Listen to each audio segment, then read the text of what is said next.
A biblical perspective on life, culture and current events. This is 2020 on Vision. Let's get our attention once again today on one of those very, very interesting bits of Australia's history and how that's being outworked today. A focus back onto Torres Strait Islanders, who really are in some ways very different to brothers and sisters and cousins that we might call Aboriginal, but we do group that set into Aboriginal and Torres Strait Islanders. But the Torres Strait Islanders are very different in the way they conduct themselves today, a very proud and very Christian people to our north. Robert Powell is back with us, grew up in the Torres Strait. Hello, Robert. Welcome back to 2020. Oh, thanks, Neil. Robert, I'm fascinated to know that in the Torres Strait, you never do welcome to country. I wonder whether you can let us in on why that's the case. Well, as far as I can remember, since our Christian history, we always say prayer, acknowledge God, and in all of our things, when we eat, before meetings, before we eat, before any festival, and sometimes if we don't say a prayer, we sing a prayer. That's our culture. So that's very interesting. You don't do welcome to country. Instead, you pray. So there's honour to God rather than talk about the land and ownership and First Nations and such things. People in the Torres Strait have a very different view. Yeah, well, like I said, our view is based on our Christian history and living and experience, and that's why some of the things government initiatives which we do now with the mixture of welcome to country and maybe praying.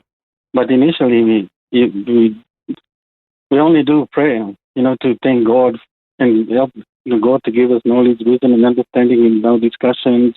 Thank Him for the food that He's given us. When we go fishing, to keep us safe. Even when you catch the fish, we thank God for everything. And since 1871, that was when the coming of the light happened, and the London Missionary Society had some missionaries arrive on the shores of Darnley Island in the Torres Strait, and the gospel came, and there was really a dramatic transformation of society. You became very Christianized. Yeah, and we had similar value in our tradition and culture. We had similar values, so it wasn't hard for island people to assimilate themselves into Christian faith, bring Christianity into our culture and embrace it.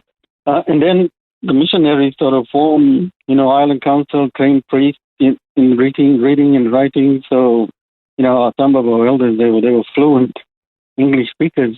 They read the Bible in pure English. And then they were able to, the missionary formed church governments and everything, so the people could understand, about governance. Well, it was church council, but it was similar to civic council. So when the government instituted civic government, island people sort of already had an idea how to govern the island because, they were on the church council. It's amazing to reflect on the way transformation of communities happens when the gospel arrives, because those early missionaries, they arrived and they began to help to shape an understanding of how the people would govern themselves. And that would be governance on Christian principles, wouldn't it? And in governing yourselves, also moving towards self-determination, because there was a pearl shell industry that missionaries encouraged, the way that the islanders would actually turn that into a very lucrative and very prosperous endeavour. How do you reflect on what happened in those early days as a result of missionary activity? Yeah, when the Reverend Fred Walker he was one of the London missionary priests. He he looked at the situation in the Torres Strait and said, look, the spiritual growth of these people is only one aspect to include them into this new sort of settlement or colony. So he said they need to be self-dependent. So the pearl industry then had already started in not on pearl but beach timber industry and other sea marine industry culture, mariculture. But the pearl was one of the Trocas pearl was the one that they targeted. So the Reverend Fred Walker, went to Europe, around Australia, rallied people to make a fund so the island people can purchase their own boat. And yeah, some people did. My family had a boat. They call it the Rebecca. And so every family had their own boat that they employed, their relatives and everything to work in the pearl industry. And that made them, self-determined and autonomy. And, just the involvement of being involved in the capital system. And, the economic of Australia. I mean, eventually the government took over all of those boats and created the company fleet. Because there was two fleets operating in the Torres Strait. One was the private fleet and the one was the government fleet. And from looking at the Queensland library, they've got some extensive material that the people can go and research. The income from the pearl industry in the Torres Strait was roughly, 100,000 pounds a year. And I mean, that's a lot of purchasing power at the time. So the Torres Strait Islander contributed to the Queensland and Australian economy, immensely from the labour in the pearl industry. It is an amazing story, in fact. Missionaries who said, let's start a fund. You'll be able to buy a boat. You'll be able to get into all sorts of marine industries, including a pearl shell industry, and you'll become self-determined. You won't need to have support coming from outside. Then in 1938, the formation of an island council where the chiefs and the elders were able to form levels of civic government. That was also encouraged and really grew out of these principles that were learned from the missionaries.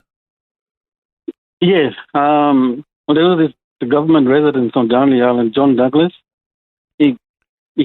Before we became Torres Strait Islander, we were under the Aboriginal Protection Act. We were classed as identified as Aboriginal or Aborigines. So there's an act that our elders call the Dog Act.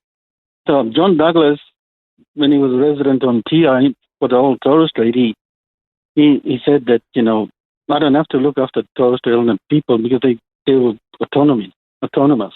All he had to do was look for the market for the, marine products, like pearl shell and everything. And so it's only there's a website for John Douglas' biography. But after he died, the government sort of then put the restriction of the Opium Act in the Torres Strait upon islanders and sort of did control all the monies and what they can do and everything. And so in about 1930, Torres Strait Islander people had a strike. They didn't want to work anymore for the company boats. So after the government did an investigation, and then the islanders never gave up who led the strike, or they didn't dob anybody in. So the government said, well, ask the Torres Strait Islander people, what do you want? And they told him, I think it was O'Leary. They said, we want you to put back the Island Council. And so the government made this act, the Torres Strait Islander Act, in about 1935, 37, somewhere around there. And so that's how we became Torres Strait Islander. And the act created the island, a new form of Island Council, which was a democratic one that, not only could involve chiefs, but anybody you can nominate to run for council. And, they also women can also run to be elected as councillor and chairperson of the island. And also women could vote. So they formed a democracy in about 1935. So we had a form of democratic council for each island around since the 1930s.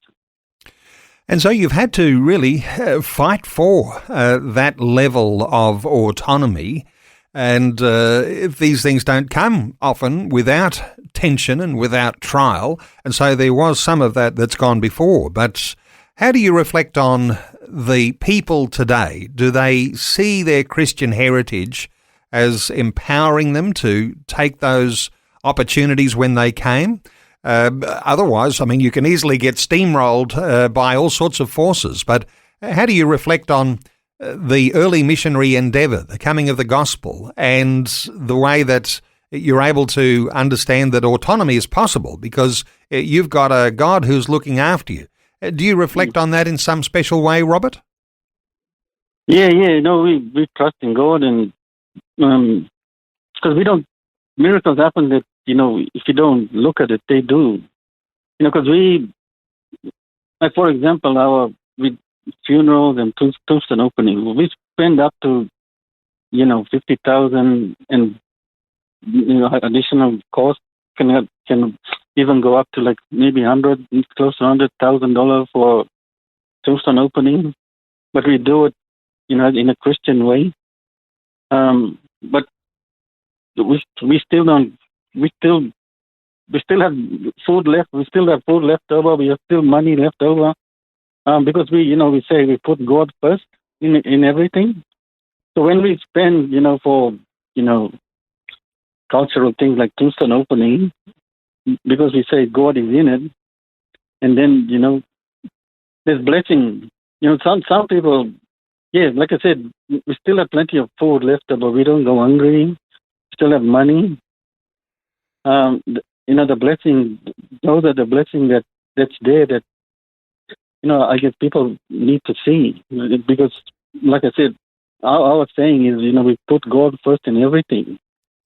And that's been our history. We don't hold back anything to give if God is in it. Robert, we started talking in this conversation about the fact that you don't do welcome to country in the Torres Strait Islands. Instead, you pray. Has there been any tensions between other Aboriginal groups from the mainland about what you're doing, or have they been supportive of the fact that you pray and you don't do welcome to country? What sort of reaction have you had from Aboriginal people? Oh, it's been understanding. Like they understand, they know that we are Christians and we do pray before we do anything, and we do both ceremonies, same both things. We can do open to country. They say a prayer or sing a prayer, but if it's our own event, we just pray. But like if it's for the whole community, then we have to go by protocols that the government has put in. Okay, so sometimes there's protocols, but when you've got control of a gathering or an event, there's no welcome to country, but you prefer to pray, and there's obviously in that giving some level of glory to God, who is the creator and no doubt owner of the land when you think of the Torres Strait Islands. Wonderful getting your insights, Robert Powell. Robert grew up in the Torres Strait on the mainland as well, and he's part of the Anglican Church. Robert, appreciate you sharing your heart with us once again today on 2020. Oh, thank you, Neil. Thanks, Vision. Thanks for taking time to listen to this audio on demand from Vision Christian Media. To find out more about us, go to vision.org.au.